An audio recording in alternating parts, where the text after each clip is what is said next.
ಕರ್ತನಲ್ಲಿ ಪ್ರೀತಿಯುಳ್ಳ ದೇವಜನರೇ, ಮತ್ತೊಂದು ವಾರದ ಮೊದಲನೆಯ ದಿವಸದಲ್ಲಿ ತಮ್ಮೊಟ್ಟಿಗೆ ಈ ಮಾಧ್ಯಮದ ಮೂಲಕ ದೇವರ ವಾಕ್ಯವನ್ನು ಧ್ಯಾನ ಮಾಡುವುದಕ್ಕೆ ಮತ್ತೊಂದು ಸದಾವಕಾಶವನ್ನು ತಂದೆಯಾದ ದೇವರು ಒದಗಿಸಿಕೊಟ್ಟಿದ್ದಾರೆ.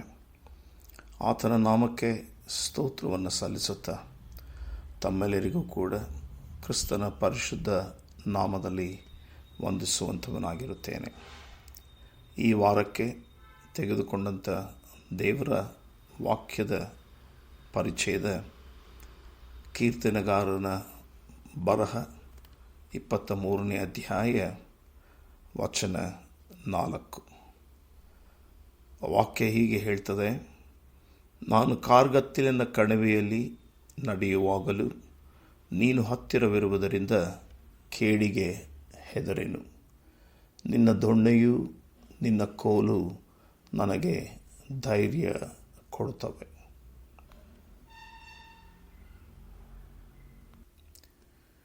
ಈ ಒಂದು ಪರಿಚ್ಛೇದವನ್ನು ಕೀರ್ತನಗಾರನು ಬರೆಯುವಾಗ ತನ್ನದೇ ಆದಂಥ ಸ್ವಂತ ಅನುಭವವನ್ನು ಆತನು ಪ್ರಕಟ ಮಾಡುತ್ತಾ ಇದ್ದಾನೆ. ಜೀವಿತದಲ್ಲಿ ಕಷ್ಟಗಳು, ನಾನಾ ತೊಂದರೆಗಳು, ಇಕ್ಕಟ್ಟಿನ ಪರಿಸ್ಥಿತಿಗಳು, ಕಣ್ಣೀರು, ಹೀಗೆ ತಾಪತ್ರಯಗಳ ಮೇಲೆ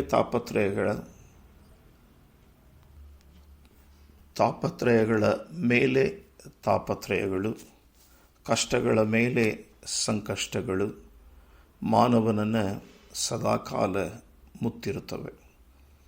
ಇಂತಹ ಪರಿಸ್ಥಿತಿಯಲ್ಲಿ ಇರುವಂಥ ಕೀರ್ತನಗಾರನು ಆತನು ಹೇಳುವಂಥದ್ದು, ನನ್ನ ತಂದೆಯಾದ ದೇವರು ನನ್ನನ್ನು ಮೇಲಿನಿಂದ ನೋಡುವಾತನು ಮಾತ್ರ ಅಲ್ಲ, ನನ್ನ ಸಂಗಡಿಗನಾಗಿದ್ದು ನನ್ನ ಜೊತೆಯಲ್ಲಿ ನಡೆಯುವಾತನು ಎಂಬುದಾಗಿ ಆತನ ಈ ವಾಕ್ಯದ ಸ್ಪಷ್ಟತೆ. ಆದುದರಿಂದ ಆತನು ಹೇಳುತ್ತಾನೆ, ನಾನು ಕಾರ್ಗತ್ತಲಿನ ಕಣಿವೆಯಲ್ಲಿ ನಡೆಯುವಾಗಲೂ ನೀನು ಹತ್ತಿರವಿರುವುದರಿಂದ ಕೇಡಿಗೆ ಹೆದರೆನು. ಅಂದರೆ ಇಲ್ಲಿ ಆತನು ಸ್ಪಷ್ಟೀಕರಿಸುತ್ತಾ ಇದ್ದಾನೆ, ತಂದೆಯಾದ ದೇವರು ಪರದೈಸಿನಿಂದ ನನ್ನನ್ನು ನೋಡುವಾತನು ಮಾತ್ರವಲ್ಲ, ಸಂತೈಸುವಾತನು ಮಾತ್ರವಲ್ಲ, ನನ್ನ ಜೊತೆಗಾರನಾಗಿದ್ದು ನನ್ನನ್ನು ಕೈ ಹಿಡಿದು ನಡೆಸುವಾತನು ಆಗಿದ್ದಾನೆ. ಮುಂದಿನ ಭಾಗದಲ್ಲಿ ನಾವು ನೋಡುತ್ತೇವೆ, ನಿನ್ನ ದೊಣ್ಣೆಯೂ ನಿನ್ನ ಕೋಲು ನನಗೆ ಧೈರ್ಯ ಕೊಡುತ್ತವೆ. ಅಂದರೆ ಪ್ರತ್ಯಕ್ಷವಾಗಿ ದೇವರು ತಾನು ತನ್ನ ಮಕ್ಕಳ ಜೊತೆಯಲ್ಲಿ ಕೈ ಹಿಡಿದು ನಡೆಸುವ ದೇವರಾಗಿದ್ದಾನೆ.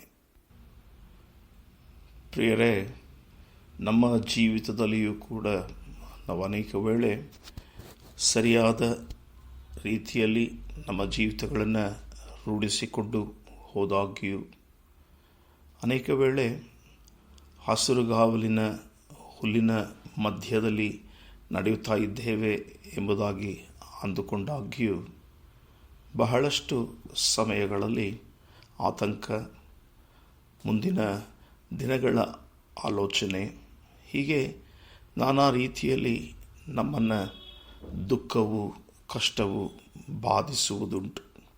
ಅಂತಹ ಸಮಯದಲ್ಲಿ ನಮ್ಮ ಪ್ರಶ್ನೆ, ದೇವರು ನನ್ನೊಂದಿಗೆ ಇದ್ದಿದ್ದರೆ ಎಂಬುದಾಗಿ. ಆದರೆ ಈ ಪ್ರಶ್ನೆಗೆ ಉತ್ತರ, ದೇವರು ಎಲ್ಲಿಯೂ ನಮ್ಮನ್ನು ಬಿಟ್ಟು ಹೋಗುವಂಥವನಲ್ಲ. ಆತನು ಸದಾಕಾಲ ನಮ್ಮ ಸಂಗಡ ಇರುವಾತನೇ ಎಂಬುದಾಗಿ ವಾಕ್ಯದ ಮೂಲಕ ತಿಳಿದುಕೊಳ್ಳುತ್ತೇವೆ. ಹಾಗಾಗಿ ಯೆಶಾಯನೆಂಬ ಪ್ರವಾದಿಯ ಮೂಲಕ ಆತನು ಇಸ್ರಾಯೇಲ್ ಜನರಿಗೂ ಯಾಕೋಬ್ ವಂಶದವರಿಗೂ ಈ ವಾಕ್ಯಗಳನ್ನು ಆತನು ನೀಡಿದ್ದಾನೆ.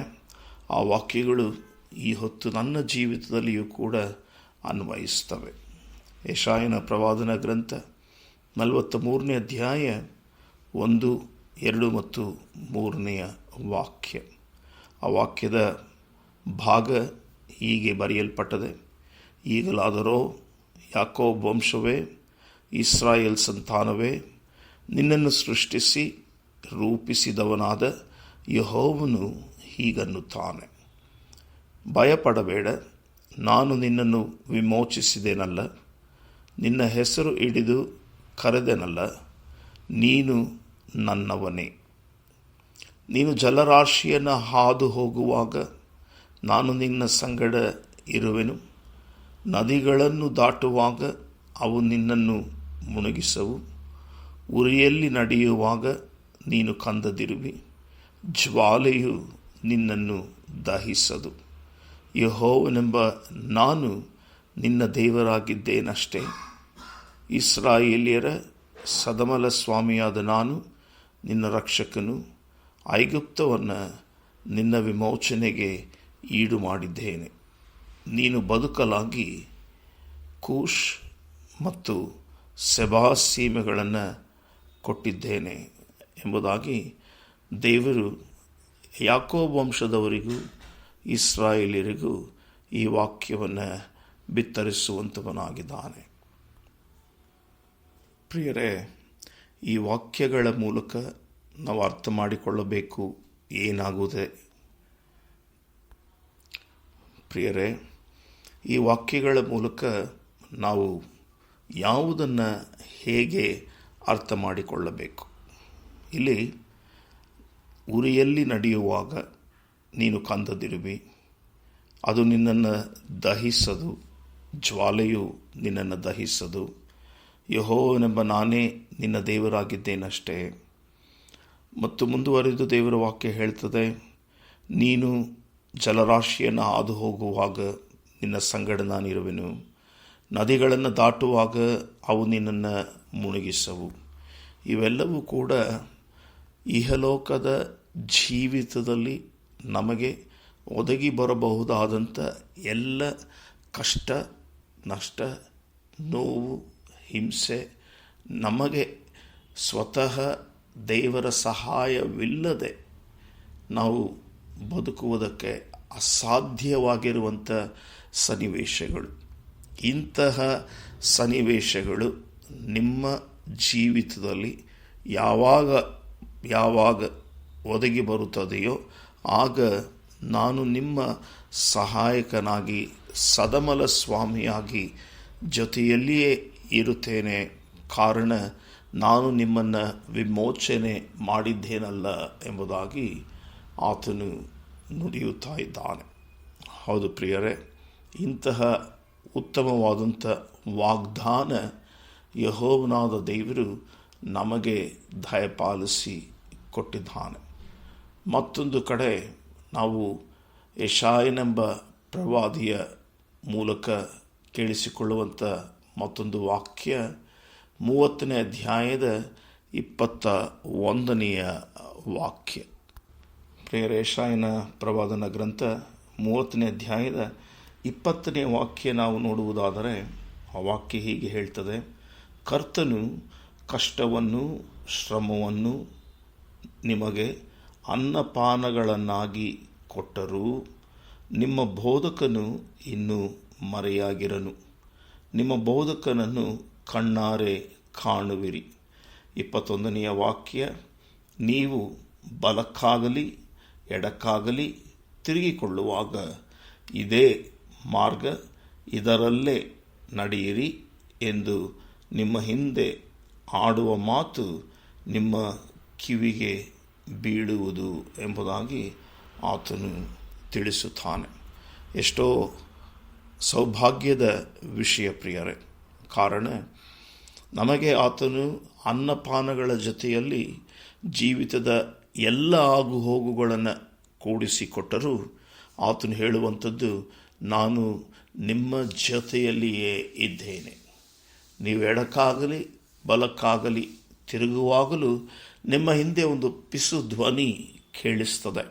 ಅದು ಇದೇ ಸರಿಯಾದ ಮಾರ್ಗ, ಇದರಲ್ಲೇ ನಡೆಯಿರಿ ಎಂಬುದಾಗಿ ಅದು ಪ್ರಬೋಧಿಸ್ತದೆ.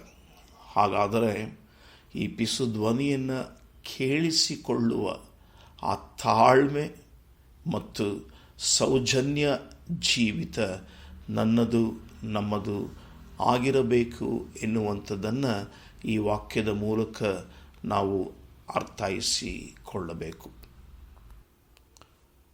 ಪ್ರಿಯರೇ, ಈ ಎಲ್ಲ ವಾಕ್ಯಗಳನ್ನು ಕೇಳಿಸಿಕೊಂಡಂಥ ನಾವು ನಮ್ಮ ಜೀವಿತಗಳಲ್ಲಿ ಹೇಗೆ ಇದನ್ನು ಅಳವಡಿಸಿಕೊಂಡು ಆ ದೇವರ ಪ್ರಸನ್ನತೆಯನ್ನು ಅನುಭವ ಮಾಡಲಿಕ್ಕೆ ಹೇಗೆ ಸಾಕು ಎಂಬುದಾಗಿ ಅರ್ಥ ಮಾಡಿಕೊಳ್ಳುವುದಾದರೆ, ಪೇತ್ರನ ಮೊದಲನೆಯ ಪತ್ರಿಕೆ 5ನೇ ಅಧ್ಯಾಯ 5ನೆಯ ವಾಕ್ಯದ ಮಧ್ಯಭಾಗದಿಂದ ನಾವು ಹೀಗೆ ನೋಡ್ತೇವೆ.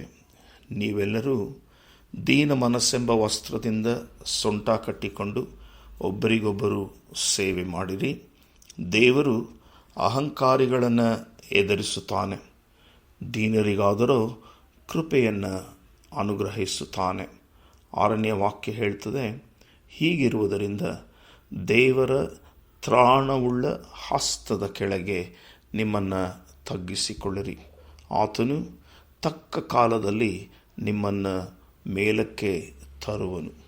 7ನೆಯ ವಾಕ್ಯ, ನಿಮ್ಮ ಚಿಂತೆಯನ್ನೆಲ್ಲ ಆತನ ಮೇಲೆ ಹಾಕಿರಿ, ಆತನು ನಿಮಗೋಸ್ಕರ ಚಿಂತಿಸುತ್ತಾನೆ ಎಂಬುದಾಗಿ. ಪ್ರೀತಿಯುಳ್ಳ ದೇವಜನರೇ, ನಮ್ಮ ಪರಿಸ್ಥಿತಿಗಳು ಈ ದಿನದಲ್ಲಿ ಏನೇ ಇದ್ದರೂ ಚಿಂತೆ ಮಾಡಬೇಡ್ರಿ. ದೇವರು ನಮ್ಮ ಸಂಗಡ ಇದ್ದಾನೆ. ಆತನ ದೊಣ್ಣೆಯು ಆತನ ಕೋಲು ನಮಗೆ ಸದಾ ಕಾಲ ಧೈರ್ಯ ಕೊಡುವಂಥದ್ದು ಆಗಿಯದೆ. ಆತನು ಮೇಲಿನಿಂದ ನಮ್ಮನ್ನು ನೋಡಿ ಸಹಾಯ ಮಾಡುವಂಥವನಲ್ಲ, ಬದಲಾಗಿ ನಮ್ಮ ಜೊತೆಯಲ್ಲಿ ನಡೆಯುತ್ತಾ ನಮ್ಮನ್ನು ಕೈ ಹಿಡಿದು ಪೋಷಿಸುವ ಸದಮಲ ಸ್ವಾಮಿ ಆಗಿದ್ದಾನೆ. ನಮ್ಮ ಕರ್ತವ್ಯ ಆತನಿಗೆ ನಮ್ಮನ್ನು ಒಪ್ಪಿಸಿಕೊಟ್ಟು ದೀನತೆಯಲ್ಲಿ ಆತನ ಹಸ್ತದ ಕೆಳಗೆ ನಮ್ಮನ್ನು ತಗ್ಗಿಸಿಕೊಂಡು ಆತನಿಗೆ ನಮ್ಮ ಚಿಂತಾ ಭಾರವನ್ನು ಆತನಿಗೆ ಒಪ್ಪಿಸಿಕೊಡೋಣ. ಆತನು ನನಗೋಸ್ಕರ ಚಿಂತಿಸುವ ದೇವರಾಗಿದ್ದಾನೆ ಎನ್ನುವಂಥದ್ದನ್ನು ದೇವರ ವಾಕ್ಯ ನಮಗೆ ಪ್ರಬೋಧಿಸ್ತದೆ. ಮನುಷ್ಯರ ವಾಗ್ದಾನಗಳು ಸುಳ್ಳಾಗಬಹುದು, ಆದರೆ ಜೀವಿಸುವ ದೇವರ ವಾಗ್ದಾನಗಳು ಸದಾಕಾಲ ನಮ್ಮನ್ನು ಕೈ ಹಿಡಿದು ಎತ್ತುವಂಥದ್ದು ಆಗಿಯದೆ. ಹೀಗಿರುವುದರಿಂದ ನಮ್ಮ ಸ್ಥಿತಿಗತಿಗಳನ್ನು, ನಮ್ಮ ಚಿಂತಾಭಾರವನ್ನು, ನಮ್ಮ ಎಲ್ಲ ಕಷ್ಟ ಸಂಕಟಗಳನ್ನು, ಕಣ್ಣೀರು ದುಃಖಗಳನ್ನು, ತೊಂದರೆ ಇಕ್ಕಟ್ಟಿನ ಪರಿಸ್ಥಿತಿಗಳನ್ನು ಯಾವುದೇ ಆಲೋಚನೆ ಇಲ್ಲದೆ ತಂದೆಯಾದ ದೇವರಿಗೆ ಒಪ್ಪಿಸಿ ಕೊಡೋಣ. ಆತನು ನಡೆಸುವ ದೇವರು, ಕರುಣಿಸುವ ದೇವರು, ನಮ್ಮನ್ನು ಶ್ರಮಿಸಿಬಿಟ್ಟು ನಮ್ಮ ಕೈ ಹಿಡಿದು ನಮ್ಮನ್ನು ಮುನ್ನಡೆಸುವ ದೇವರು ಆಗಿದ್ದಾನೆ. ಆತನ ನಾಮಕ್ಕೆ ಸ್ತೋತ್ರವನ್ನು ಸಲ್ಲಿಸುತ್ತಾ ಈ ವಾಕ್ಯಗಳನ್ನು ಧ್ಯಾನ ಮಾಡಿದ ನಾವು ಅದರಂತೆ ನಡೆಯಲು ಪ್ರಯತ್ನ ಮಾಡೋಣ. ಆಮೇನ್.